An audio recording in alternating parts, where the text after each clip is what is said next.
Berjumpa kembali dalam video ini dengan saya, Pendeta Chandra Gunawan. Hari ini kita akan membicarakan mengenai sebuah tema, yaitu iri hati. Nah, ini adalah sebuah tema yang menarik. Oleh karena apa? Oleh karena pertama, semua orang pernah mengalami yang namanya iri hati. Siapa di antara kita yang tidak pernah mengalami perasaan iri ketika melihat ada orang di sekitar kita yang kita kenal baik, mereka lebih sukses, mereka lebih bertumbuh, mereka lebih memiliki banyak hal dibanding dengan kita. Maka perasaan iri kemudian bisa tumbuh, bisa muncul di dalam diri kita. Dan hari ini kita akan bersama-sama memikirkan apakah iri hati merupakan sebuah dosa. Kalau itu sebuah dosa, tentu kita juga perlu memikirkan bagaimana kita harus merespon ketika kita merasa iri dengan orang lain. Nah, sebagian orang berkata bahwa ada iri hati yang bersifat positif. Artinya ada orang-orang tertentu yang ketika melihat kesuksesan orang lain, ketika dia melihat orang lain berhasil, maka dia berpikir untuk boleh ingin seperti orang tersebut, belajar seperti orang tersebut menjadi sukses. Nah, tentu ini adalah dua hal yang berbeda. Belajar dari orang lain itu bukan iri hati, itu adalah kerendahan hati. Nah, iri hati dengan kerendahan hati itu adalah dua hal yang berbeda. Kenapa? Karena justru iri hati itu tumbuh, itu kita rasakan oleh karena persoalan tinggi hati. Nah, kita menjadi iri dengan orang lain, kita tidak suka, kita marah dengan kesuksesan orang lain. Mengapa? Karena kita merasa kita lebih baik daripada orang lain. Kita merasa bahwa kitalah yang seharusnya sukses dan bukan orang lain. Nah, kita tidak mengakui bahwa orang lain memiliki kelebihan yang barangkali tidak kita miliki. Itu yang membuat dia memiliki kondisi lebih baik dari kita. Hanya kita tidak bisa menerima realita tersebut. Nah, jadi akar daripada iri hati adalah sesungguhnya adalah tinggi hati. Nah, jadi kita menjadi iri hati, kita marah, kita tidak terima, kita tidak suka melihat orang lain berhasil. Kenapa? Karena kita merasa bahwa kitalah yang sepatutnya, selayaknya mengalami keberhasilan itu dan bukan orang lain. Dan itulah sebabnya, maka persoalan daripada iri hati berakar pada apa? Pada kesombongan, pada perasaan diri lebih baik daripada orang lain. Nah, kalau kita membaca apa yang Tuhan Yesus ajarkan ketika dia mendiskusikan mengenai hal yang najis dan hal yang dianggap tidak najis, yang haram, yang halal. Tuhan Yesus berkata bahwa segala hal yang ada di luar, yang dimasukkan ke dalam mulut, makanan yang dipandang sebagai perkara makanan tertentu dianggap haram, dimasukkan ke dalam mulut, masuk ke dalam perut. Tuhan Yesus berkata itu tidak menajiskan orang. Tapi yang menajiskan orang adalah hal-hal yang keluar dari hati. Nah, apa hal-hal yang keluar dari hati dan kemudian keluar dari hati dan nampak dalam kehidupan? Salah satunya adalah kesombongan. Salah satunya adalah tinggi hati, merasa diri lebih baik daripada orang lain dan orang lain tidak seharusnya lebih sukses dari diri kita. Nah, ini adalah dosa. Ini adalah hal yang dari dalam, hal yang buruk, pengaruh daripada dosa yang kemudian keluar dalam bentuk perasaan iri. Nah, jadi kita belajar sesuatu yang penting di sini, bahwa iri hati itu adalah sebuah dosa. Itulah sebabnya maka iri hati tidak boleh dibiarkan.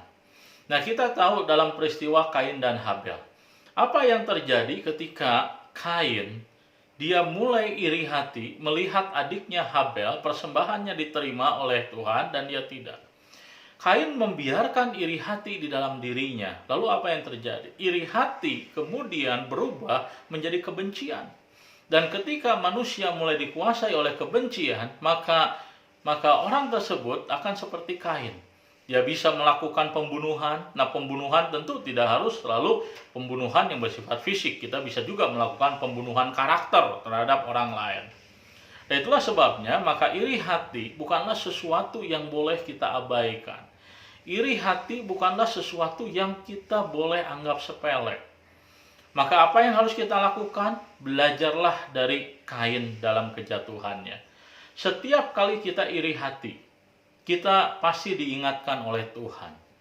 Tuhan pasti berbicara kepada kita, seperti halnya kepada Kain.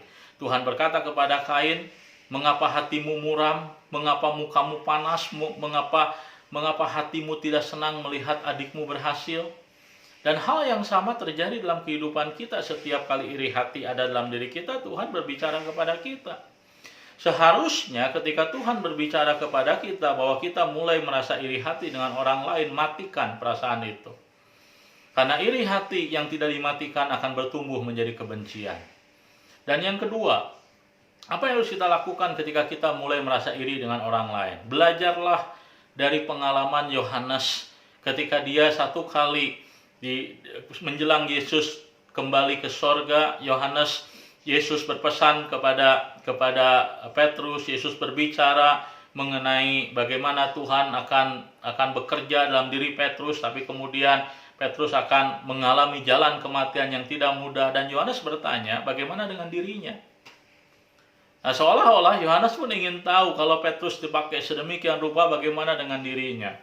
Dan kita tahu bagaimana Tuhan Yesus menolong Yohanes untuk boleh melihat, mengatasi bagaimana dia melihat orang lain dan bagaimana melihat dirinya.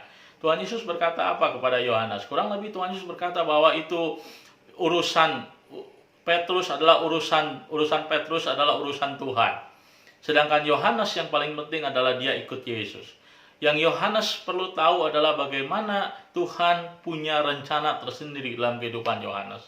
Dan itu adalah hal yang penting bagi kita untuk kita boleh pelajari dalam kehidupan kita mengikut Tuhan. Waktu kita mengikut Tuhan, waktu kita mulai merasa orang lain sukses dan kita mulai iri hati.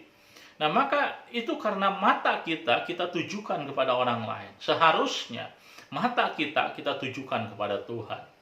Waktu orang lain sukses, kita cukup berkata, ya saya senang, saya bersyukur kalau kamu sukses, kalau orang yang menjadi dekat dengan kita sukses. Tetapi Tuhan punya rencana tersendiri dalam kehidupan kita. Tuhan punya rencana bagi orang lain, tapi juga Tuhan punya rencana bagi kehidupan kita.